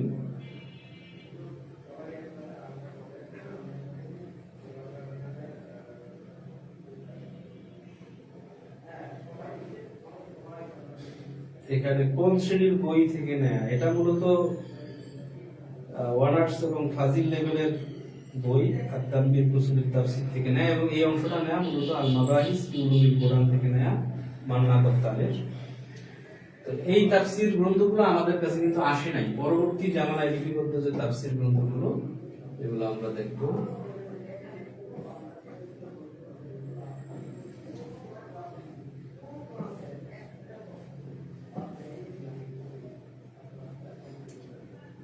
যা বাদু হাউলাই মান আফরাদা বিত তাফসীর বিত তালিফ, আমরা আগে বলছি যে তাফসীর নিয়ে তারা স্বতন্ত্র কোনো পুস্তক লেখেন নাই, পরবর্তীতে মূলত পরবর্তী যুগে স্বতন্ত্র তাফসীর গ্রন্থ লেখা শুরু হয়েছে। তার মধ্যে এখানে উল্লেখযোগ্য কয়েকজনের নাম দেয়া আছে। ইবনু মাজাহ রাহমাতুল্লাহ আলাইহি তাফসীর নিয়ে আলাদা স্বতন্ত্র কিতাব লিখেছেন। ইবনে জারির আত-তাবারি তাফসীর তাবারি যেটা আমরা জানি তিনি লিখেছেন। এরপর আবু বকর ইবনুল মুনজির আন-নাইসাবুরি তিনি লিখেছেন। এর পরবর্তীতে ইবনে আবি হাতিম, যে তাফসীর ইবনে আবি হাতিম এখন পাওয়া যায়। এরপর আবি শাইখ ইবনে হিব্বান তিনি লিখেছেন। এর পরবর্তীতে আল হাকিম লিখেছেন, হাকিম আন-নাইসাবুরি। এরপর আবু বকর লিখেছেন। এরপর মূলত এই যে কিতাবগুলো, এই কিতাবগুলো ছিল তাফসীর বিসনাদ, অর্থাৎ সনদ সহকারে, বা তাফসীর বিল রিওয়ায়া যেটাকে বলা হয়, রিওয়ায়াত ভিত্তিক এই তাফসীরগুলো মূলত প্রথম যুগের তাফসীর। তো এর পরবর্তীতে মূলত তাফসীর লেখা শুরু হয়। আরো কিছু তাফসীর এখানে নাম দেয়া আছে।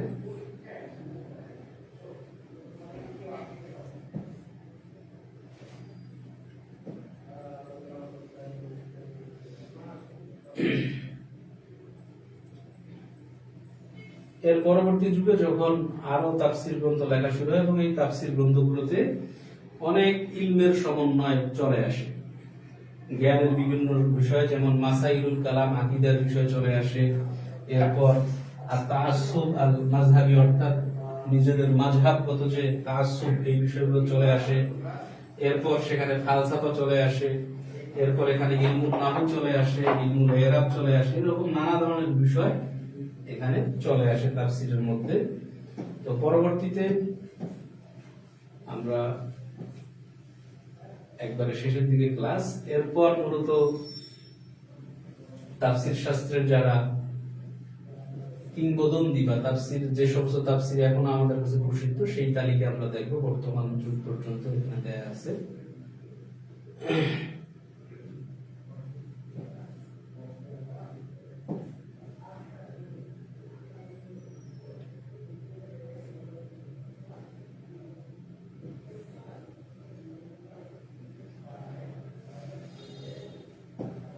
যে ওয়াহতাম্মা কুল্লু ওয়াহিদিন মিনাল মুফাসসিরিন, প্রত্যেক মুফাসসিরে কেরাম তারা কোরআনুল কারীমের সাথে অন্যান্য জ্ঞানের সংমিশ্রণ যেটা রয়েছে সেটা দেওয়ার ব্যাপারে গুরুত্ব আরোপ করেছিলেন।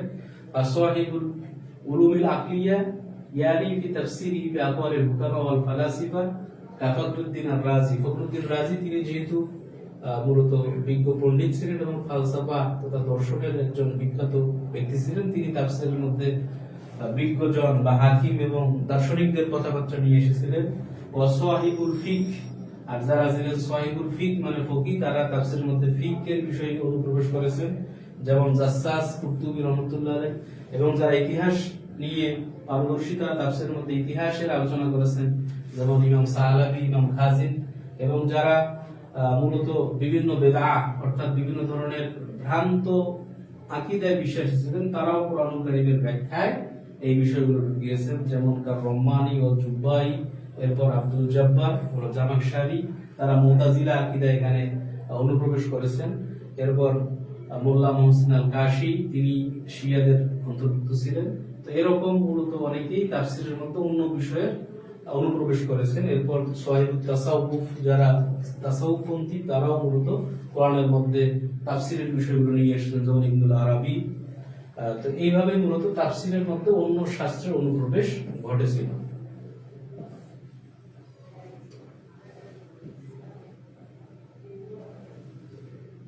এর পরবর্তীতে ইলমুত তাফসীরের সাথে ইলমুন নাহু এবং ইলমুস সরফ এবং ইলমুল বালাগার অনুপ্রবেশ ঘটে। এখানে আমরা সেটাই বলছি, ওয়া হাযা মা উলুমিন নাহবি ওয়াস সরফি ওয়াল বালাগা ওয়া হাকাযা আসবাহাত কুতুবুত তাফসীর তাহমিলু ফি তয়াতিহা আল ওয়াস ওয়াস তামিন ওয়া নাফি ওয়াদ দর ওয়াস সালি ওয়াল ফাসিদ। যেখানে বলা হচ্ছে তাফসীর শাস্ত্রে মূলত অন্যান্য শাস্ত্রগুলো যখন সম্মিলিত হয়ে গেছে বা সবগুলো যখন একসাথে হয়ে গেছে, তখন তাফসীর শাস্ত্রের মধ্যে কোনটা উপকারী, কোনটা ক্ষতিকর, কোনটি মূলত ভ্রান্ত, আবার কোনটি সঠিক, এই বিষয়গুলো নিয়ে মূলত অনেক ধরনের সংশয় তৈরি হয়ে গিয়েছে। তো এর কারণে এই তাফসীর শাস্ত্রের যে মৌলিক নীতিমালা বা উসুল বা যে কাওয়ায়েদ, এই কাওয়ায়েদ গুলো বোঝা খুব গুরুত্বপূর্ণ হয়ে গেছে, যে যাতে করে মানুষ বুঝতে পারে কোন তাফসীর কোন মানহাজে লেখা, কোন তাফসীর কোন বিষয়ে লেখা, এবং কোন তাফসীর পাঠ করলে কি কি বিষয়গুলো লাভ করতে পারে, কি কি বিষয়ে জ্ঞান অর্জন করতে পারে, এই বিষয়গুলো যাতে সহজ হয়, এজন্য উসুলে তাফসীর বা উলুমুল তাফসীরের বিষয় খুব গুরুত্বপূর্ণ। তো এখানে আমরা মূলত দেখলাম তাফসীর রাসূল সাল্লাল্লাহু আলাইহি ওয়াসাল্লামের কেমন ছিল, সাহাবায়ে কেরাম, তাবিঈন, তাবিঈন, এবং পরবর্তীতে তাসনিফ যখন শুরু হয়, প্রথম তো তাসনিফ শুরু হয়েছিল হাদিসের কিতাবের সাথে, পরবর্তীতে আলাদাভাবে তাসনিফ শুরু হলো, এবং পরবর্তী জামানায় এই তাফসীরের সাথে অন্যান্য শাস্ত্রের সমন্বয় তৈরি হয়েছিল।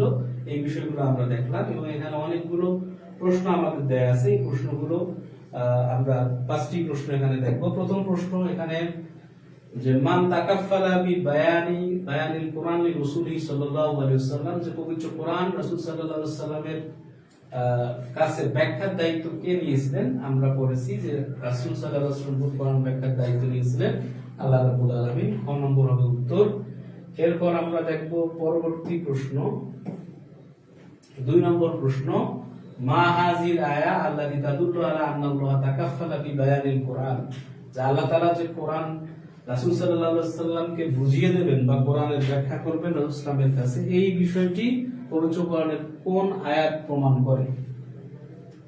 তো এখানে আমরা দেখলাম পবিত্র কোরআনের ঘ নম্বর আয়াত, সুম্মা ইন্না আলাইনা জামাহু ওয়া কুরআন, ইন্না আলাইনা জামাহু ওয়া কুরআন, এই আয়াতটি মূলত প্রমাণ করে যে আল্লাহ রাসূল সাল্লাল্লাহু আলাইহি ওয়াসাল্লামকে কোরআন বোঝানোর দায়িত্ব আল্লাহ রাব্বুল আলামিন নিয়েছেন। এই বিষয়গুলো আমরা দেখেছি। এভাবে করে আমাদের তৃতীয় প্রশ্ন যদি আমরা দেখি, তৃতীয় প্রশ্নটা আমরা একটু ঢেকে দেই, যদিও দেখেছেন কিনা আপনারা। তৃতীয় প্রশ্নের উত্তরটা আপনারা একটু কমেন্টে জানান যে মা হিয়া, তৃতীয় প্রশ্ন,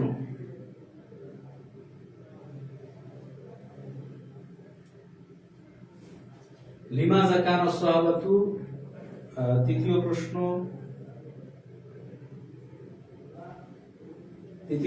যেটি ছিল, সাহাবীগণ বা সাহাবায়ে কেরাম কেন কোরআনের সাধারণভাবে অর্থ বুঝতে পারতেন, কেন তারা অর্থ বুঝতে পারতেন?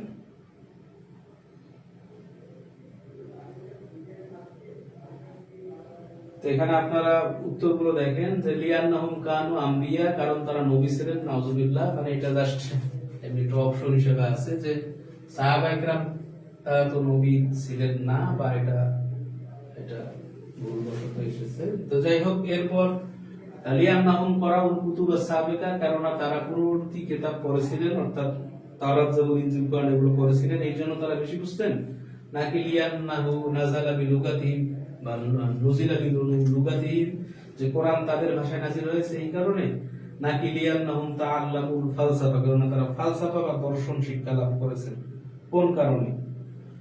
প্রশ্ন অনেকেই করতেছেন। নূর আলম ভাই তিনি প্রশ্ন করেছেন, নূর আলম ভাই তিনি প্রশ্ন করেছেন ঘ নম্বর, উত্তর দিয়েছেন ঘ নম্বর। আশরাফুল ইসলাম ঘ নম্বর। এরপর মাহমুদুল হাসান ভাই তিনিও লিখছেন ঘ নম্বর। তো যাই হোক, উত্তর ঘ নম্বর, যেহেতু আপনারা লিখছেন এজন্য উত্তর হবে ঘ নম্বর। এর পরের প্রশ্নের জন্য আপনারা একটু রেডি হন। এরপর আমরা 4 নম্বর প্রশ্ন নিয়ে এসেছি।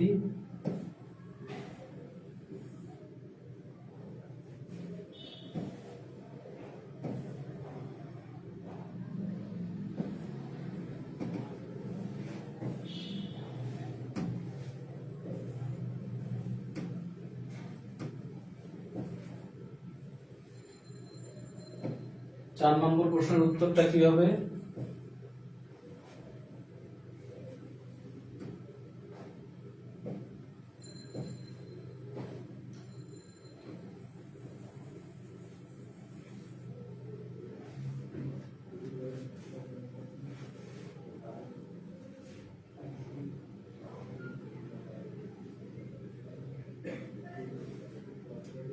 ওমর ইবনে খাত্তাব রাদিয়াল্লাহু তাআলা আনহু, এই যে আব্বা ফাকিহাতান ওয়াব বা আয়াতের যে শব্দটি অস্পষ্ট ছিল, এটি কোন শব্দটি অস্পষ্ট ছিল?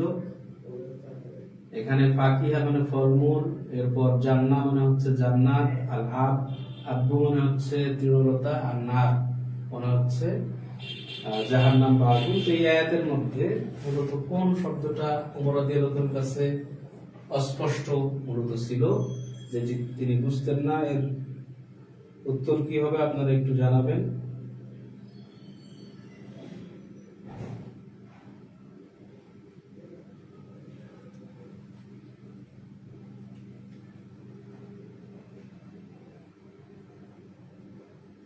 দ্রুত উত্তর দেখি কে আগে উত্তর দেয়। যে নূর আলম ভাই, তিনি লিখছেন ঘ নম্বর উত্তর। এরপর মিজানুর রহমান ভাই লিখছেন ঘ নম্বর। তো আপনারা যেহেতু লিখছেন ঘ, সরি গ, তো গ নম্বরের উত্তর সঠিক। এরপর পঞ্চম প্রশ্নটা আমরা দেখে আজকের ক্লাস শেষ করব। মা হুয়াল মাসদারুল আউয়াল, প্রথম উৎস কোনটি? আল্লাযী ইয়াতামাদা আলাইহিস সাহাবাতু ফিত তাফসীর, সাহাবীগণ তাফসীরের ব্যাপারে কোন বিষয়টির উপর বা কোন উৎসের উপর প্রাথমিকভাবে বা সর্বপ্রথম তারা নির্ভর করতেন, কোনটি ছিল তাদের প্রাইমারি সোর্স? এক নম্বর হচ্ছে হাদিস শরীফ, দুই নম্বর হচ্ছে আল কোরআনুল কারীম, কোরআন মাজিদ, এরপর হচ্ছে আল ফালসাফা আল ইউনানিয়া, যে গ্রিক দর্শন, এরপর আশ-শি'রুল জাহিলি, জাহিলি যুগের কবিতা। এটা কোনটার উপর তারা মূলত বেশি সর্বপ্রথম ডিপেন্ড করতেন, কোন উৎসের উপর? এই উত্তরটা আপনারা দ্রুত দিয়ে দেন।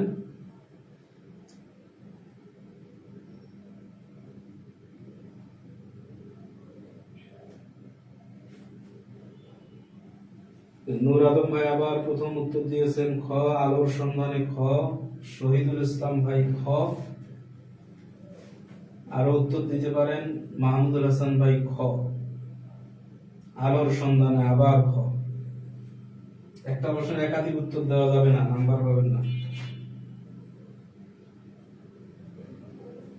আবার আশরাফুল ইসলাম ভাই লিখছেন খ।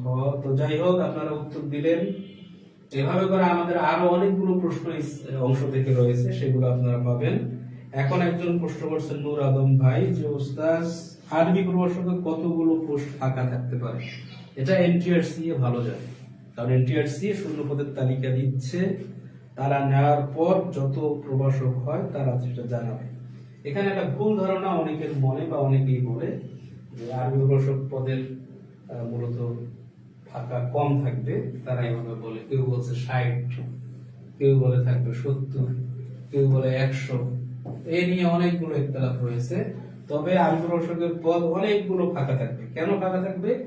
কারণ এমনিতেই আমাদের মূলত পদ অনেকগুলো ফাঁকা হচ্ছে বা স্বাভাবিকভাবে ফাঁকা হয়। দুই নম্বর, আপনারা জানেন যে প্রতিষ্ঠান প্রধান যারা নিয়োগ হবেন তাদের মধ্যে সহকারী অধ্যাপক রয়েছেন অনেক। তো এই সহকারী অধ্যাপক তারা যখন প্রিন্সিপাল হয়ে যাবে, মানে অধ্যক্ষ বা সুপার হয়ে যাবেন বা উপাধ্যক্ষ হয়ে যাবেন, তখন তাদের পদগুলো প্রভাষক পদ হিসেবে ফাঁকা হবে। এই যে প্রভাষক পদ হিসেবে ফাঁকা হবে, সেখান থেকে কিন্তু অনেক পদ আমাদের আরবি প্রভাষকে যুক্ত হবে। অতএব 100 বলেন আর 60-70 যেটাই বলেন, এই সংখ্যা এখন অ্যাকুরেট না। প্রতিষ্ঠান প্রধান নিয়োগ হওয়ার পর যে পদগুলো ফাঁকা থাকবে, সেই পদগুলো তো আরবি প্রভাষক পদ হিসেবে বিবেচিত হবে। তো অনেক পদ ফাঁকা হবে, কত হবে এটা এনটিআরসি এ ভালো জানবে। তো এখন আমরা ইস্তেহাত করে বলার সুযোগ নাই, এটা কত হতে পারে, 1500, 2000, 2500 এরকম পদ হতে পারে, এটা নির্দিষ্টভাবে বলার সুযোগ নেই। হাসানুল বান্না এই প্রশ্ন করেছেন, প্রশ্ন কি এমসিকিউ হবে নাকি লিখিত হবে? প্রশ্ন মূলত এমসিকিউ বেসড হবে, অর্থাৎ সাধারণ অংশ থেকে প্রশ্ন হবে। সাধারণ অংশ বলতে এখানে গণিত বা এই সাধারণ জ্ঞান, বাংলা, ইংরেজি এগুলো থেকে 60, আর বিষয় ভিত্তিক যে প্রশ্ন, এই বিষয় ভিত্তিক হবে 140, মোট হচ্ছে 200। এই 200 মার্ক পরীক্ষা এমসিকিউ পদ্ধতিতে হবে। তবে এখানেও কিছুটা ধোঁয়াশা বা ইখতিলাফ রয়েছে। কেউ কেউ বলছেন যে না, এখানে 60, 140 মাদ্রাসার জন্য দিলে একটা বৈষম্য তৈরি হয়। তো আমি বুঝি না এখানে বৈষম্য কিভাবে হয়। বৈষম্য মূলত এখানে হবে না, কারণ আমরা মাদ্রাসায় যা আলিম রসক হওয়ার জন্য আবেদন করবে তাদের সবাইরই তো এইভাবে নিতেছে, 60-140 করে নিতেছে। তো অতএব এখানে তো বৈষম্য হওয়ার কথা না। আর স্কুলের যারা, তাদের 100 সাধারণ জ্ঞান হবে, 100 বিষয় ভিত্তিক হবে। তো তাদের সাথে আমাদের মূলত স্কুল কলেজের সাথে মাদ্রাসার যদি কম্পেয়ার করি, এই কম্পেয়ারটা তো হবে না, এই কেয়াসটা হবে না। এটা তো মূলত তুলনামূলক বিশ্লেষণ হয় না, কারণ তারা তাদের পদের জন্য 100 মার্কের সাধারণ জ্ঞান প্রশ্নের উত্তর দেবে বা সাধারণ বিষয়ের উত্তর দেবে, লিখিত 100 দেবে। তো তাদেরটা তাদের আলাদা, আর আমরা তো এখানে 60 এবং 140। তো এমন মূলত হওয়াটাই যুক্তিক এবং এরকম প্রস্তাবই দেওয়া হয়েছে। যদিও অনেক পত্রিকায় লেখা থাকে যে এটা নিয়ে চিন্তা ভাবনা চলতেছে সমান করার জন্য, 100-100 করার জন্য, যাতে বৈষম্য না হয়। তো বৈষম্য মূলত এখানে হয় না, কারণ কলেজের যিনি জীববিজ্ঞানে আবেদন করবেন তিনি তো আর আরবি ভাষাকে আবেদন করতে পারবেন না। যে না, তিনি আরবি ভাষাকে আবেদন করতে পারতেন, আরবি ভাষাকে আবেদন না করে জীববিজ্ঞানে আবেদন করছেন। সেখানে 100 ছিল সাধারণ জ্ঞান বা সাধারণ অংশ, আর এখানে ছিল 60 সাধারণ অংশ, এজন্য উনি পিছিয়ে গেছেন। সেটা তো এমন না। তো আমরা যাদের সাথে প্রতিদ্বন্দ্বিতা করবো সবাই তো এক মাপেই মূলত পরীক্ষা হবে, 140 আর 60। তো অতএব এটা কোনো বৈষম্য না। যদি আমাদের শুধু 10 মার্কের পরীক্ষা নিয়েও আমাদের আলিম রসক দেওয়া হয়, তো যারা আলিম রসকে আবেদন করছে সবার ক্ষেত্রেই তো এটা প্রযোজ্য হবে। তো অতএব এটা তো বৈষম্য হবে না। তো যাই হোক, এখন এই বিষয়ে পুরো মানে চূড়ান্ত কথা, এটা এনটিআরসি যখন বিজ্ঞপ্তি প্রকাশ করবে তখন বিজ্ঞপ্তির মাধ্যমে আমরা জানতে পারবো। তো আশা করি আমাদের যারা প্রশ্ন করেছিলেন সব প্রশ্ন আমরা উত্তর দিতে পেরেছি। তারপর আমরা প্রশ্নগুলো একটু দেখি কোনো কিছু বাদ গেছে কিনা। একজন বলছেন এটা কি বড় হুজুরদের জন্য? বড় হুজুর দ্বারা উনি কি বুঝাইছেন জানি না। তো এটা আরবি রসকদের জন্য। তো আরবি রসক তারাই বড় হুজুর। এরপর একজন প্রশ্ন করছেন, আমার আইডির নামে হচ্ছে আসসালামু আলাইকুম ওয়া রাহমাতুল্লাহ। হুজুর ফাজিল প্রথম বর্ষে কি কোনো ক্লাস নেওয়া হয় কোরআনের তাফসীর সাবজেক্টের জন্য? না, এরকম মনে হয় এখনো কোর্স চালু হয় নাই। নেট প্রবলেম মনে হয়, তো এখন নেট প্রবলেম সম্ভবত নাই। এরপর ক্লাস প্রতিদিন কয়টা বাজে শুরু হয়? এটা গ্রুপে বা তাদের আত্মাদিসের যে অনলাইন প্ল্যাটফর্ম গুলো আছে এগুলোতে জানানো হবে। আমরা পিডিএফ চাই যাতে করে আমরা প্রিন্ট করে পড়তে পারি। এটি যারা পেইড ব্যাচে ভর্তি হবেন তাদেরকে দেয়া হবে। তো আপনারা যারা ভর্তি হয়েছেন তারা তো অবশ্যই পিডিএফ পাবেন। ক্লাস রুটিন দিলে উপকৃত হতাম, সেটাও পিডিএফ যারা পাবেন বা যারা পেইড ব্যাচে রয়েছেন তাদেরকে মূলত দেয়া হবে সবকিছুই। কোন শ্রেণীর বই থেকে না, এটা আমরা তো বলছিলাম। তো এরপর আরো অনেক প্রশ্ন। একজন লিখছেন হুজুর ঢাকায় আছেন, ঢাকা থেকে ক্লাস নিচ্ছি। গত ক্লাসে কিছুই বুঝতে পারিনি, পরবর্তীতে আবার রেকর্ড ক্লাস করতে কিছু শোনা যাচ্ছে না। তো গতকালকে হয়তো কোনো সমস্যা ছিল। সার্কুলার কবে দেবে এটার উত্তর আমরা দিয়েছি। পিডিএফ চাই, তো আপনারা পেইড ব্যাচে ভর্তি হলে অবশ্যই পিডিএফ পাবেন। তো এইরকম প্রশ্ন যারা করছিলেন সব প্রশ্নের উত্তর দেওয়া শেষ, আর কোনো প্রশ্ন নাই। তো যাই হোক, শেষে আমরা প্রচারণা করতেছি যে আত্মাদিস অনলাইন মাদ্রাসা কর্তৃক আয়োজিত যে আরবি রসক কোর্স, এখানে মূলত ভর্তি হওয়ার সুযোগ রয়েছে এবং 2000 টাকায় ভর্তির সুবর্ণ সুযোগ। এখানে ভর্তি হতে হলে এই লিংক দেয়া আছে কমেন্টে, এই লিংকে আপনারা যোগাযোগ করবেন এবং এখানে ভর্তি হতে পারেন। একজন লিখছে আব্দুর রহিম যে আমার কাছে লাগতেছে যে কোরআনে 134টি 113টি সূরা আছে। তো আমরা 114টি জানি, আপনি 113টি কিভাবে পেলেন? তো যাই হোক, একজন লিখছেন আপনার ক্লাসগুলো দেখলাম হরকত ছাড়া, হরকত সহ ক্লাস নিলে ভালো হয়। আসলে ক্লাস কিছু অংশ ছিল হরকত সহই, কিছু হরকত ছাড়া ছিল। তো যদি হরকত দিলে সুবিধা হয় তাহলে পরবর্তী ক্লাসে হয়তো হরকত দেওয়া হবে প্রত্যেক আরবি হরকত।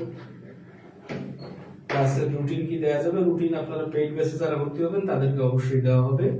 তো যাই হোক, সকলকে ধন্যবাদ। আপনাদের সব প্রশ্নের উত্তর আমরা দিয়ে ফেলেছি এবং আপনাদের যে কনফিউশন গুলো ছিল এগুলো সমাধান করার চেষ্টা করেছি। তো যারা আরবি প্রভাষক হওয়ার জন্য বা 19তম শিক্ষক নিবন্ধনের শিক্ষক হওয়ার জন্য দৃঢ় প্রত্যয় ব্যক্ত করেছেন বা যারা মনস্থির করেছেন, তারা দেরি না করে আপনারা পড়তে বসুন। তো তো পড়তে বসলে যদি আপনাদের কোনো কোর্স করার প্রয়োজন হয় তাহলে আপনারা কোর্স করতে পারেন, এবং আমাদের আত্মাদ্রিস অনলাইন মাদ্রাসার যে কোর্সটি রয়েছে এটিও আপনি বিবেচনা করতে পারেন। আশা করি আপনাদের জন্য শিক্ষক হওয়ার পেশার যে আপনার রয়েছে, শিক্ষক হওয়ার নেশা রয়েছে, এই শিক্ষকতা পেশার যাত্রা অনেক সহজ হবে আমাদের সাথে। তো সবাইকে ধন্যবাদ জানাই, এতক্ষণ আপনারা আমাদের ক্লাসটি উপভোগ করেছেন, এবং এরপরও আপনাদের যদি কোনো প্রশ্ন থাকে আপনারা প্রশ্ন করতে পারেন, আমরা উত্তর ইনশাআল্লাহ দিয়ে দেব। সবাইকে ধন্যবাদ। আসসালামু আলাইকুম ওয়া রাহমাতুল্লাহি ওয়া বারাকাতুহু।